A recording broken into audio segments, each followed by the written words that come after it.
Hey, what's up? We are MSC, and you're watching The Hard Rock Show.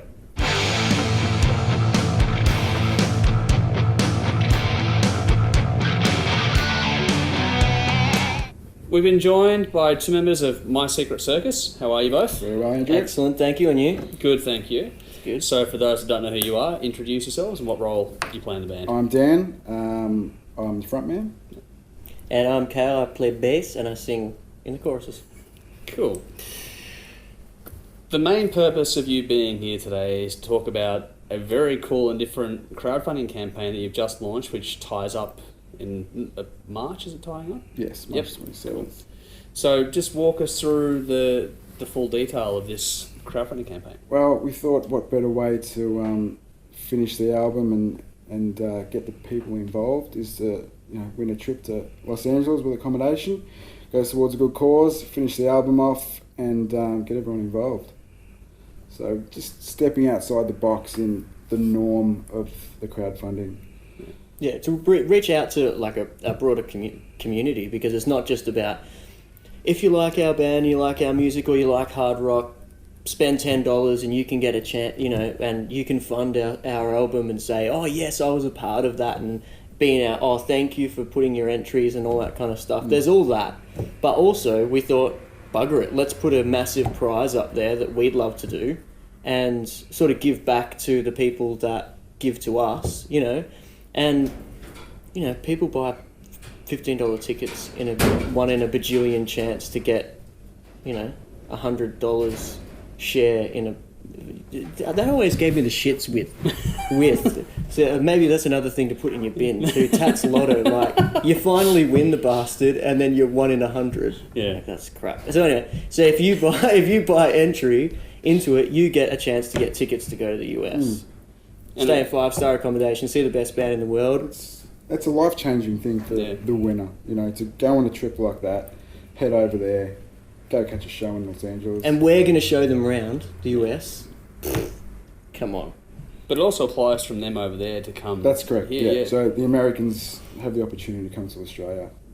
With that side of things, we pick them up from the airport, we transfer them to the hotel room, we take them sightseeing around Melbourne. So we're yet to pick the spots, but we're thinking... Well, the wheel, for sure. The wheel? If that's not worth $10, I don't even know what. I give up. No, that's yet to be confirmed on the wheel. Although, I feel like, well, I'm obliged to now. But if anyone's watching this, they purchase the thing and they're going, well, I just bought it on the basis that I get to go on the wheel. And the Americans probably thinking, what's the wheel, mate? Google it, it'll be there. But, it's $10 entry. Enter as many times as you want. And, get them involved. You said before it's a different approach on the traditional crowdfunding campaign, which is really cool. I actually really enjoy the premise of this. What was the main driver of trying to go outside of the traditional crowdfunding method that's been done for the last few years now? I guess we just wanted one main prize, big prize instead of the small little prizes they get, and because they're going to get the album anyway. Everything like that's there for them to take, but to change their lives in a way. You go on a big trip like that, it's pretty massive. And I think it came up off the back of the following in the States too. Are just they're really loyal, our fans in the States, and they're constantly contacting us and going, look, I don't have enough money to come see you, but I wish I could. And a lot of bands have that same sort of thing, and we're just like, shit, maybe we can get these guys over here for $10, and if that were to happen, that would be great for these people that can't afford to come fly out. And us too, like some bands, I know Breaking Benjamin's a band that doesn't tour because he's afraid of flying or whatever. So we may never be able to go over there to get them. But if he went his $10 and you can fly over there, that would be a dream for some people, So we wanted to give back to those States fans that are just so help us help you. Yeah. They contribute to the album, contribute to your holiday. Yeah. And we've always spoken about our fans and the people that are part of our music. We're all a family. The bands that we tour with, the bands that have been with us for along the journey, and all the members of the band and all the fans of the band. It's all one big group, one big family, and that's how we feel about it. You're doing the crowdfunding to help you finish off the new album, which is coming out. So give us a bit of an update on where that's at, and you've worked with some producers in different countries, and I guess the overall process to date. Yeah, definitely. We've finished half of the tracks over in the States. We stayed with Matt Zoram at his home, did most of the drums there, which was incredible. Amazing. Just to see what he had on his wall and listening to his stories and using his snare drums that he's used at Wembley. I'm like, I'm going to use that, put that away, It was really good. We had DJ Lethal come in, do some tracks, some beats. We've had Marcos from POD came in and did some guitar work. So we did that 2 or 3 songs over there, and the rest we're finishing at the moment with our boy Ricky Ray, at Light Hill. Yep. Which that studio is just like, I've been there for 15 years. You're under hill at Riddles Creek. The kangaroos come down at 3:30 in the afternoon. Or block you when you're trying to get out at 3 a.m. This big guy and I was like, what do I do? I can't nudge him. So I was stuck there for like 20 minutes. Well, last time we were there, we were mixing, and Ricky looks out the window and goes, "What the fuck is that?" It was this black goat just standing there. And I'm like, fuck, where the fuck did that goat come from? It was and how has he got past all the kangaroos? He must be like some rogue ninja. So it's home away from home, yeah. Light Hill. So finishing the rest there, and hopefully get that done after the writing's all done, all the legwork's done. So it's just now getting in there and getting it sounding how it deserves to. So you've done a bit of a rebrand and stuff. Does any of that, which we'll go to in a bit, but does any of that affect the sound of the band? Have you sort of shifted a bit from the old stuff to where you are now? I mean, having Cail join us, we've got more melodic stuff happening in there. More skinny jeans.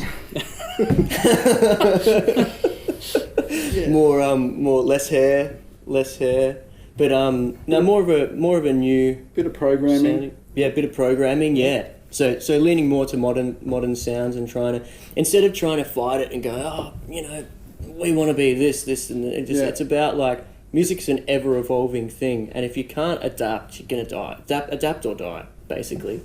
And we've just embraced it, and we love the new sound, and it's sort of shaped. It's like it's a snowball effect. You start with one thing, and you're like, whoa. It just evolves like that. It's a moving machine, and it's come a long way in the process. So we're happy where it's at. So we can't wait to get it out. Oh yeah. Do enough to please your old fans too, though, you think? Oh yeah, definitely. It's still got the edge. It's still got the power and the energy. So. That's what we really strive for. Yeah, exactly. Yeah. Keep your integrity. Yeah. And we haven't been. We've tried and tested these on stage too, and gotten fan feedback to make sure that we're always staying with the same integrity. And everyone's sort of been really positive. Coming off stage, they're going, "Wow, this is like it was, but better," which is great for me because I'm the new person. So that's always a good thing. But yeah, it is that ever evolving machine that you're trying to keep integral to what you were. Well, you've undergone a lineup change and some rebranding and stuff. So I think the last time we mentioned you on our show was way back in 2011. We were talking about this before we came in here to film. What sort of has changed that's a long time span, and you've been through a lot. So what sort of has changed in that time frame between then and now? Oh, we've learned a lot since then. That was a 3-piece band back then. I was playing guitar and singing, so it's come a long way. It's still got that edge, as I said before, but it's modern and it's moved with the times, and we think we're pushing that boundary. The live show is definitely huge. Like it's bigger than ever at the moment. We've got the right formula, and we're happy where we are. So yeah. Cool. If you are going to go see a live show, I suggest you do come see us, because it looks like I'm playing oversized basses, but I'm not. I'm just a very small human. But my ability to run around and jump with such a huge object it's worth seeing. You can have eyes in the back of your head with him. Past, So you just doing vocals, or are you doing guitar as well? No, I'm not playing guitar. No, just doing put it down. I just run around and do my thing now. Yeah. Cool. So is that more liberating to you? And is that where you wanted to go all along? Yeah, well, Vinny's playing guitar and he's killing it. He's incredible. So we've got that big guitar sound, we've got the programming there, and we've got enough. Yeah. He's so cool. See, Vinny is so coordinated, right? He works out his stuff. He'll be playing, and then he runs back, and he sings perfectly, and then he goes back. See, me, I'll be like, doodle-doo, oh God, I'm in the wrong spot. Piss spot back. So I've still got to work on that. But Vinny just knows where he's got to be at all times. He's great.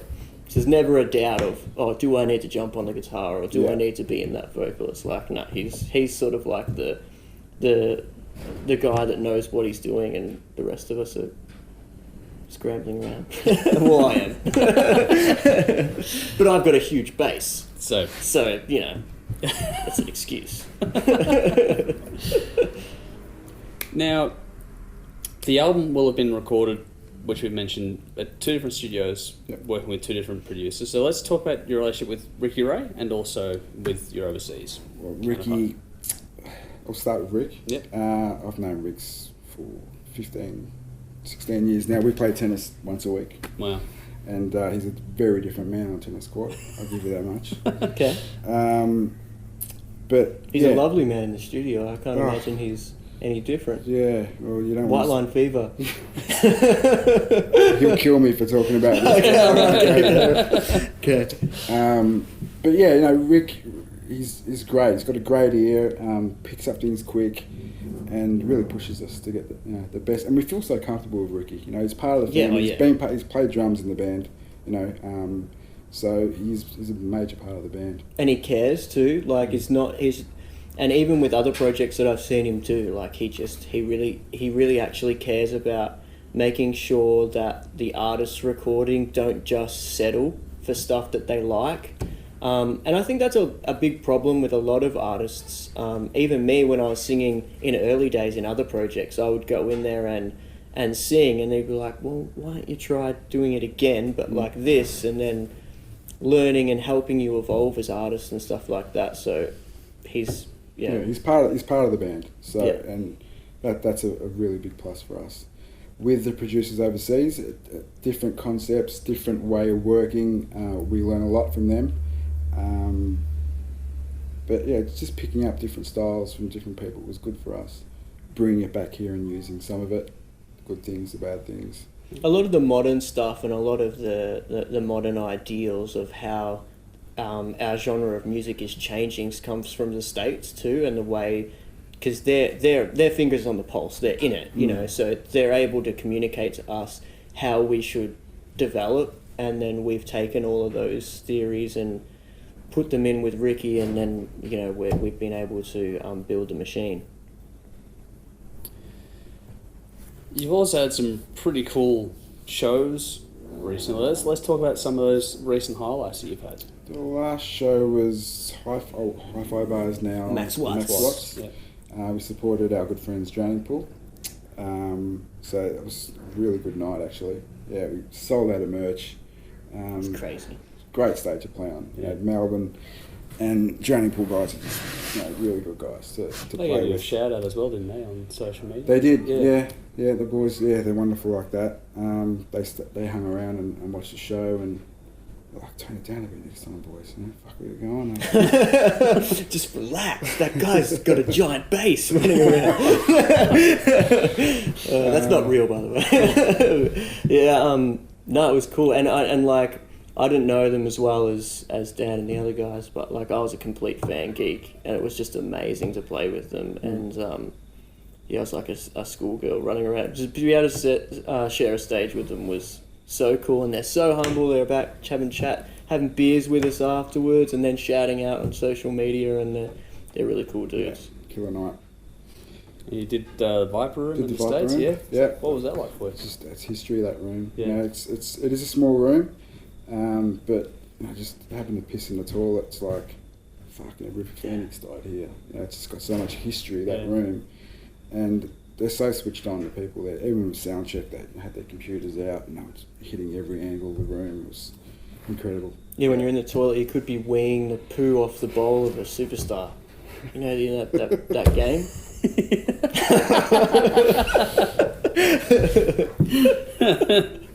Yeah, different venues over there. It's you know, on the Sunset Strip, and it's killer. It's a really cool venue to play, Viper. So what are the sort of cool, I guess, sort of stories or things you can take away from your experiences being over there and coming back here and stuff? What are the fun things? Oh, we've had so many of them. Of course, staying with Matt and doing drums with Matt was a major one. We had Thanksgiving with Derek, Sun 41. So we're just at a house, our producer's house that we were staying at. And they were just recording their album, which is they're kicking ass at the moment. So we got a sneak peek at that, which was good. A few drinks. There was one night where we ended up at Chad Kruger's house. Yeah. We were having Mexican food. Our good friend Shannon, she's a radio host over there. She's, "Oh, you guys want to come around?" And I'm like, yeah, we'll come around for a drink. Send me the address. We're driving there, and she's like, "Oh, by the way, it's Chad Kruger's house." I'm like, we got there, and this, butler comes to the door, and it was only us, two girls, and Chad, and he was so cool. He had AC/DC pumping. "Guys, I had this on for you," and he gets bagged out, but he's loaded and great songwriter. Yeah, and he bags himself. So he's. Yeah, he loves that we call him the paddle pop line. The paddle pop line. That actually got referenced. He's cut his hair now, though, but yeah, I mean, he's great guy, really good guy. Hung there for the night, played some guitar. He's really good. Cool. Yeah, that's awesome. Let's touch, I guess, a little bit more detail on the bit of a rebrand. You've revamped your Facebook profile and your presence there, and you're shortening things to MSC. Yep. And let's talk us through a bit of that process, the importance of it, and what you're hoping to get out of that. Yeah, I think branding is important. Any major branding that you see and notice has to be done. So the logo, we were stuffing around with different logos, and it took a couple of weeks, but we settled on one, and we're really happy with that. It's about simplifying things, but also simplifying to the eye, but also being able to, instead of just being My Secret Circus, there's no choice, that's what it is, and or maybe your thought on what that could mean. MSC can turn into anything now. It can be, My Sugar Crisis, as I was saying before. Yeah. It can be anything. Whatever you relate to, it can be, and we sort of like that idea, being more interpretive that way, but also visually MSC. Yeah, okay, I can remember that. So the URLs have changed. Yeah. And we've got My Secret Circus still up, which is leading you to the new MSC, but it's MSC Band, the website, and that can take you through to all our different social media sites. Cool. Now, you're a band that doesn't do a lot of regular gigs around Melbourne, for example. There are a lot of bands that do the whole circuit over and over again. You guys tend to space things out. You're a little more selective with that. So give us your thoughts on why that's important to your method of doing things. It's important because we don't want to burn the same people out. You can drag the same people out each week, and they will come. Some people will come, but it's about, we've always thought we want to be evolving, we want to be changing, we want to be doing things, we want to be practicing, we want to be recording, we want to be building an empire. And I think going to the same venues, playing the same show over and over again doesn't do anything. We want to make sure that when we come back out, we've got something new, we've got something developed, we've got something bigger that people can come and watch and go, shit, these guys are really, between shows, going and working their crap out and getting something that I'll enjoy more.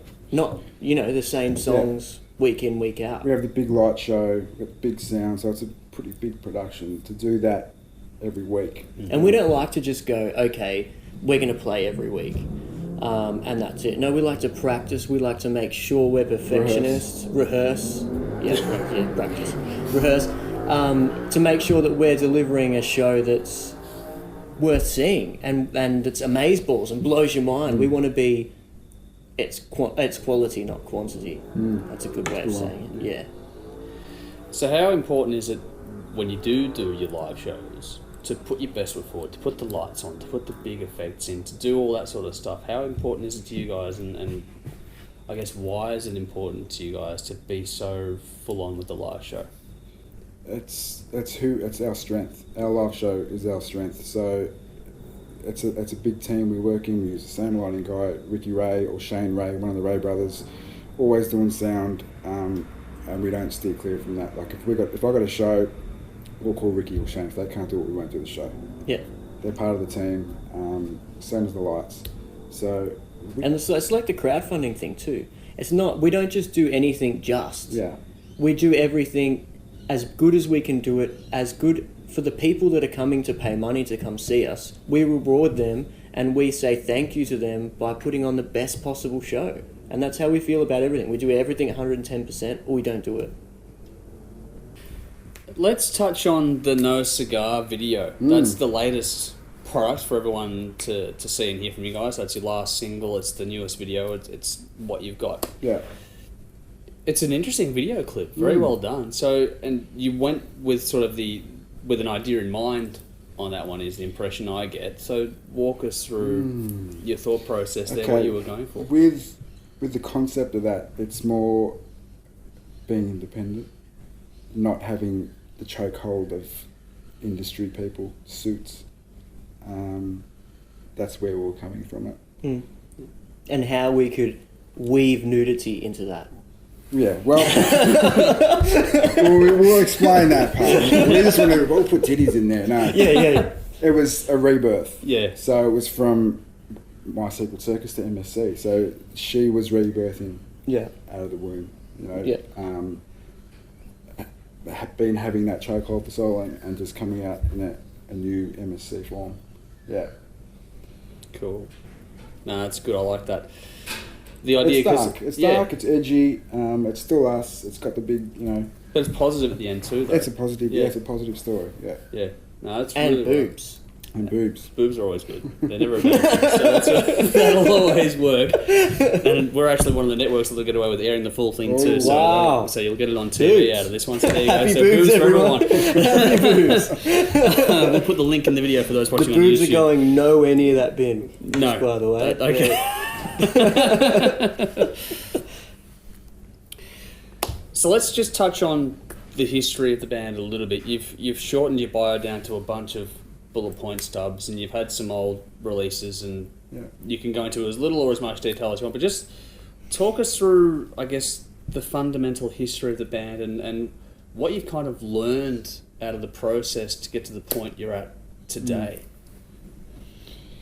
Well, it started as a three-piece, and it started targeting extreme sports, which is where the energy first came from. So motocross and Max's Muscle and stuff like that. And from there, it's grown and evolved and kept that energy. But now having Cail, melodic singing, and the big riffs are still there. So yeah, I guess it's still very much extreme sports. Red Bull and things like that sort of used it. Well, you had the cage fighting thing over in Canada. Yeah. We played the Homebush MMA, which was huge. That was beamed live around the world. That was through Sony. So that was a really interesting night. Just being in the cage there and running around and blood just everywhere. It was a brutal night. But that extreme sports, it sort of feels the energy of the music and sits well. So that's where it sort of was born from. Yeah. So how important, because we've spoken off camera and now it's here, and that energy associated with the conflict or the high tempo or the high octane or all those things, it seems to be like the fundamental nucleus of what drives the band and the sound and who you are in some respects. So what made you gravitate toward that being that sort of genesis point for where you are? It kind of just is.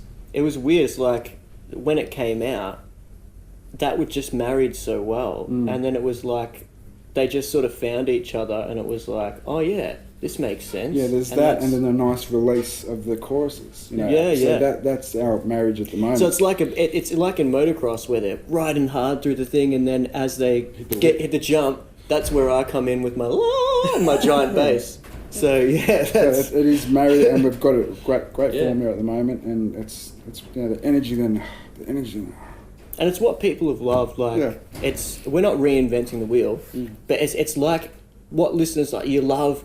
It's got to have a release point. It's got to have a precipice because otherwise there's no point in doing anything. Like if it's just going to be for 400 years, like this is boring as shit. But like as soon as they hit the air, it's like snowboarders when they get out and you're like, whoa, it's that's that release, that thing, and that's what drives our music too. And I think in a lot of bands and stuff like that, a lot of sounds, they reach for that precipice and trying to reach it. Yeah. And some of the new stuff has emotional reality scars. I'm trying to. Yeah. More. It's not political, but I mean it's like more emotive and thought provoking. Talking about reality, not just interpreting how we now. feel, but like actually talking about facts and things that are happening and how we react to that. And the band's got a strong tie to reality and the world and all those different things, and so is our fan base. And so when you listen to the songs, we're trying to be a lot more thoughtful about provoking thought. That's right. So I'm hoping it's not out of place that when you watch, like pro wrestling pay-per-views and stuff, that I reckon that the song No Cigar would actually fit really well with like what they do with the monthly pay-per-view kind of promo cycle. It'd be one of those things. That's something you'd sort of be wrapped at if that kind of... Do you know what? Like I've thought of this and I haven't said it to anyone in the band, so this is coming out now, so he's scared already about what I'm going to say. But I've heard one of our tracks, Superhero, which we haven't released yet. Every time I hear that as an entry music for a wrestler. It's just exactly, and I think it will marry really well, and I can see it happening. So if it happens, this is where it if the thinking, if it's there, then definitely. Or like a movie or something like that, like a superhero movie or something. Like it's again, like you're talking about, that energy that's always been a part of the sound lends itself to all these different cool ass crap going on. A few of the songs that were written were inspired from sitting down watching a movie, so it comes from that. Netflix and chill. Netflix and chill. Who says nothing productive can come of that? That's cool. With what you were touching on there a little bit, something that I find in my personal beliefs is that art is critically important to society and its evolution. Do you guys have the same? You need to connect. To connect. Absolutely. Yeah. And even more nowadays because there's no connection. We're not connected. Like we might be sitting here, but that's amazing in itself that three humans are sitting in the same room talking to each other nowadays, because we're through the immediacy of all these different cameras and phones and all this kind of stuff, and we've lost that connection base. So to be able to still be in my own little world on my iPhone, but be able to emotively connect through some medium is even more important than it used to be. And remembering back to when my teenage days, it was the most important thing. The next album that was coming out that I could slip into my Walkman was all I was thinking about all week. Like, give a shit what else. Walkman. That'll show your age to a few people out there. Yeah, that's true. Maybe I shouldn't have. No, they can tell by the receding hairline anyway. It's not fooling anybody. Do you think that influence, like for example, I'm not sure. The dog's over there. Hey, buddy. But I guess the importance of lyrics, because there's a lot of craft obviously that goes into your lyrical content. Just hearing the stuff you've done before with the new song as well. Clearly, it's important to you. Yeah. And so I guess walk us through that process, but also the importance of having something to say. And is it more important now in today's climate to have something to say than it used to be? Do you think? Well, that's a good thing to bring up. The older stuff with My Secret Circus. I did a lot of poetry back then. He's just kicking himself in the head. Hey, keep going. So I come from that poetry sort of way, and I was, a bit darker and heavier and aggressive, and it wasn't up until a couple of years back when Vinny joined the band, he, pushed me to just open up and write something different about, scars and lyrically, and that's what we're turning to, and he really pushed me with it, and it's good to have someone else that's done that, I think too, early on, it was more important to be angry because that's how we all felt, especially in hard rock. The association was that this was angry music, or that this was that, and that's how everyone was. He scared himself. But now, people seem to be so much more open. Society's more open. Everyone's got so much more information. They know so much about everything. You can't just be angry. There has to be reason behind it. We have to be, as musicians, more honest with our emotive selves and show that we can be sad, we can be happy, we can be angry, we can be, thoughtful. And you have to be thoughtful. That's the main thing. You have to be aware of the world and what's going on and have a point of view to be able to interpret to people, because they're not just going to settle for... If you force it, it'll come across where they can hear that it's not real. So it's what you're going through, what the band's going through when we're writing together. It's just, so you can't it has to be real, because it'll come across real, and that's when the connection will take place. So the songs that are newer, how have they responded with resonated, I should say, with the audiences that you played them to? They haven't really heard it. They haven't heard some of the brand new stuff, but even the stuff since I've been in and some of the changes that have happened, they've all said that it's evolved. It's evolved, but still staying in We've got teasers out there. We've put 20, 30 seconds that have been sitting there for a while, but this year we'll get it out and they'll hear it. We'll throw one into the live set just so they can hear it, and it's gotten really good feedback from And the other thing is too, anger is one emotion that a lot of people easily relate to. It's easy to relate to anger, and that's certainly still a part of our music, because it's still going to have balls, it's still going to have a bit of but there's so much power in sad as well, and you can be sad but still be strong, and I think it's really important in the generation now that they feel comfortable with being, I'm a dude and I'm sad, that's all right. Or I'm sad and I'm angry, and that's okay. I'm not a weaker person for saying that, And I think that's what we're trying to do with our music. Be sad, but that's okay. Be angry. Have a point of view on the world, and that's good. We embrace that. We encourage that. Spend half an hour to us with earbuds in your ears, and we'll shout at the world, and we'll be sad, we'll be angry, we'll be everything, and then we'll walk out and we'll all be a family, and we'll be better for it. That's what we write music for. Yeah. So that's in the bin. That's in the bin. Yeah. Fully sick. Yeah. Lucky we're not on Chapel Street. This friggin' neck of the woods. Why, where are you? Wogville. Brody. Eddie Maguire. Yes. Your president. He is, yes. The only president I subscribe to. Something that's I haven't really asked, but it's sort of coming up in the context of this conversation today is, I think that a lot of people out there, it becomes their downfall when they underestimate the intelligence of their audience. Yes. How important is it for you to keep that in mind with what you've done to date and where you're planning to go? More important. Most important. And that's why Dan was saying with his lyrics, it's always evolving. And it has to be. And the show has to be bigger and better. Why don't we do every week? Because people are too smart. Especially now.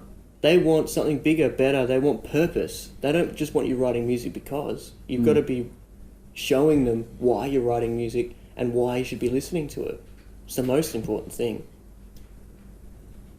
What to date then for you guys would be the highlight of your journey to this point? Well, I mean, other than this, obviously, right now. So other than this, having the team around us that we've got at this point and what's about to happen is exciting. Yeah. It's exciting. Got the band, what we want. We've got the sound, what we want. The team around us, and finishing this album, being in the studio, the now.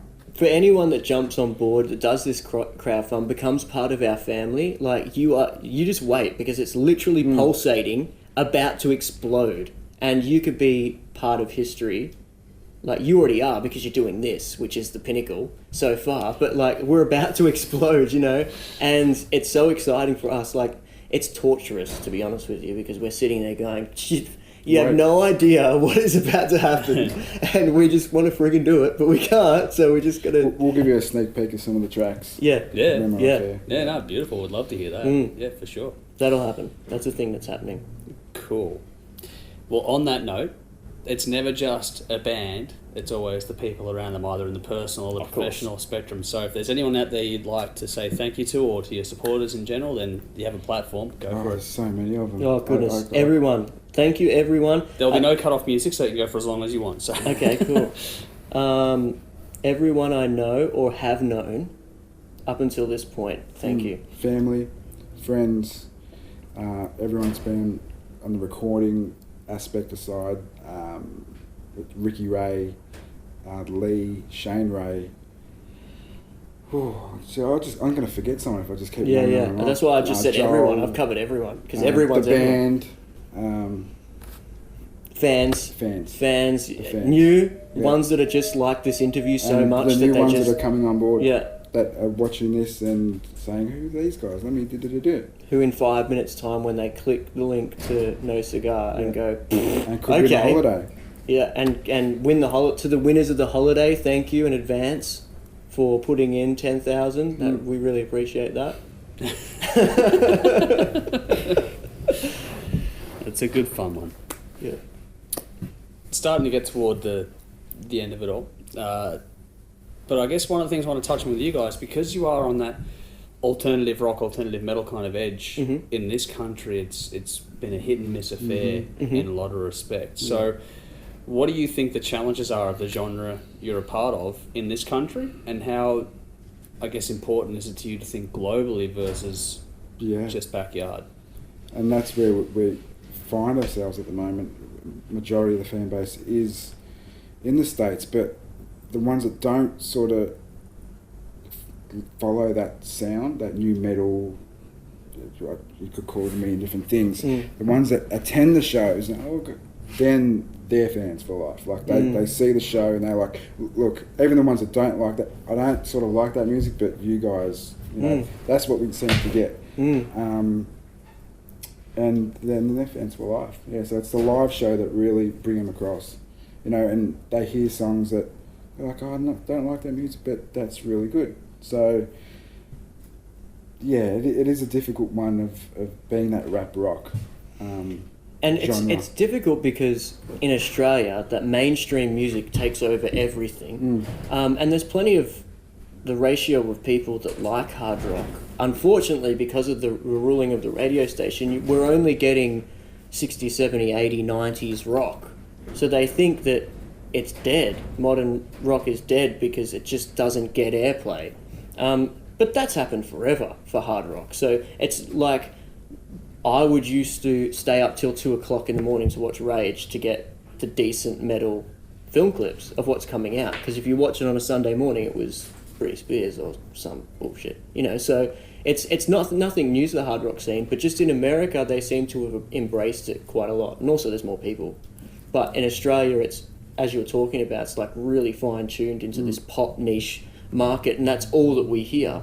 So it's about embracing hard rock again, and you can't just listen to one thing. You've got to click the link. You got to stay up late. Yeah. You've got to be like a soccer fan's waking up at 2 o'clock in the morning. We're writing what makes us happy, you know, and what we're enjoying, what we're feeling, and whoever loves it, and if they don't, then they don't. You know, we're not going to write for that person. We write what we feel.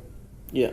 And we've resonated already with enough people to show us that what we're doing and what our drive is worth doing and worth pushing hard and worth putting the 110% and the hours that we put into it and worth all the effort up until this point. So there's no stopping us now. Mm-hmm. Cool. With the challenges, I guess, of the music industry these days, one of the things that I've felt for a long time is that metal has done it better than rock in some respects, because I've always been pretty much forced to be in the underground circuit a bit. Rock, I think, has had to learn the hard way, because it's always had a spotlight on it up until the last sort of decade, that it's been there for them, but now it's very much harder to find. What do you think about the importance of, I guess, one, embracing the reality of things, in my opinion? If you disagree with them, by all means disagree. That's conversational, so it's all good. But it's, in my opinion, I think the artists in the rock and metal genre, but rock in particular, need to learn to embrace the underground side of things a lot more firmly than they currently do, which also includes the idea of working together a lot more than they currently do. Not that they don't, but I think there's still a long way to go with actually being collaborative across the scene in general, no matter where you are. But I think in this country in particular, there's a lot to be learned yet in that. Do you guys have any thoughts on sort of, it's a long-winded question, I know, and it's sort of very open to interpretation. No, it's perfectly true. And even 10 years ago doing this, there was better networking than there is now.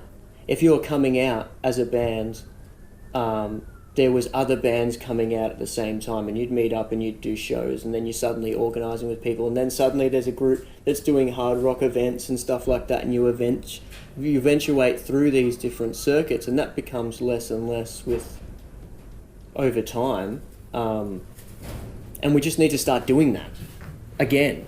Like, when you come out, start embracing other bands that are doing it, and we're lucky because we've been doing it so long. We've got a long list of contacts, but I mean, I guess that doesn't happen to everyone anymore. There's not that much, hey, do you want to do a massive show at the SB? Let's do that. Like, that doesn't happen anymore, you know? So, Pantera fans, those fans, they're strong, they're committed, they're religious, you know? Rock fans, again, but when you say rock, I'm thinking Bon Jovi. Oh, even just AC/DC to a lesser degree, but just the general. Yeah, maybe Bon Jovi is a good example. Yeah, but I'm thinking lighter rock. Well, yeah. It's so hard to pigeonhole music these days because there's so many of them. Yep. And you know, that's the problem. We're not metal. Diluting is a massive problem, because you can't. Because light rock isn't as associative to a person as heavy metal. Like, you've got one of the most successful bands in Australia at the moment in this generation is Parkway Drive, and they're as heavy as all crap. They've got thousands of people coming to shows, and it's like, if you ask them... But the rock crowd don't know that. The Triple M rock crowd don't know that. No, you know? But they again, that's what I was saying before. And that's the beauty of 80s of having that secret underground. And that's what people love, Yeah. because I'm part of a secret, blah, blah, blah. Yeah. So we just need to I guess, find out a way to label rock as like this secret little club that, we don't listen to all the way metal, and we don't listen to 70s, 80s. I don't like that screamy stuff. You know, unless you do it, then we like it. You know, it's hard. It's hard. It's about, I guess, having enough focus and effort onto creating a world around it out of necessity. But I guess we're still feeling the fallout of the 90s boom, because when Korn, Limp Bizkit, and even pop music had guitars in it, like in that 90s era, we're still feeling the fallout of that not being pop anymore. So it's not pop and it's not underground, so it's floating in between with nowhere to go. I guess it'll find its feet. I think with MSC, we're all got a different genre that we sort of attach to, and when it comes together, it works. You know, I've been brought up in rap, Tupac stuff. I've loved my Pantera. I love Rage, Chili Peppers, pop, all the pop stuff. Vinnie's, the real Architects and things like that. Yeah. And Shane loves his 90s, loves his old school head PE, things like that. So. And I've done like anything from dance to like Throw the techno over there though. throw the techno. Yeah, But yeah, it's so many labels and so many genres these days. It's difficult. But I love the metal crowd. They're one in a million. Yeah. and I mean, as far as our music, like it's more that it's more metal Yeah. than it is. But you're right though. It's hard. As soon as you like light rock would be balls. I'm glad we're not doing that because I couldn't imagine doing that. And it's just got no exposure and it's just. Yeah. Cool. So what then generally for MSC is coming up over the next 12 to 18 months? We're excited about finishing the album, getting on the road here, overseas, Europe. Sitting with you 6 months from now after and saying thank you. It's put the entry in and we've been on the wheel and it's been amazing. No, we've got heaps planned. As I said, we're literally about to explode with what we've got coming. So it's going to be amazeballs. We're going to get out there. We're going to go states. Going to go everywhere. It's going to be crazy. Get these tunes out. Get the tunes out. Yeah. Short-term goal. Let's get the tunes out. You're obviously both super keen to move on to the next step. Yeah, we've got a few already. tracks. We've still got to finish off with Rick, and just being in there is, we love it. So it's an interesting time too because it's still a bridge. Having a look into the band now, it's still a bridge between what it was and what it is. With me coming in and with the whole different thing, it's now once we've finished this recording, it's MSC now. So until we finish that, we're still this thing that's happening, this evolving thing. I mean, we're always going to evolve, but we still haven't had a chance to be, this is us. like the Have a titties listen. coming out of the womb. Like, You know, cigar. That's what it right. I was is. just thinking On the the same thing. titties. Ripping through it. Yeah. It's a beautiful thing. It's just a beautiful thing. All right. My favourite part of the day, Yeah. which I nearly forgot about, Okay. is the bin. And you started off on something. I don't know if you're going to finish in the same direction, but what do you got for the bin for us this week? I've got doof doof techno music. Going in. Okay. Well, we're going to pull the entry out of the bin, but no, I'm thinking the tapes came out for Essendon this week, so that they're definitely going in because, as an Essendon supporter, I'm over that rubbish. That's Australian rules, American people. Oh, yeah, sorry, yeah, that's... Don't even look into it. That's just going straight in the bin. I've saved you a lot of time and pain. Yeah, a lot of time, yeah. Well, thank you very much again for coming out today. Really appreciate making the Thanks time. for having Pleasure, thank you, yeah, thank you so much. Hope it all goes very well for you, so best wishes for everything coming up. Great, cheers, mate. No worries.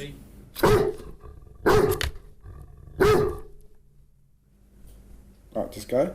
Whenever you're ready, it's all recording, so you're still good to go. We are MS. Can you say MSC? Yeah. Right, do you want to do a click? You ready? Yeah.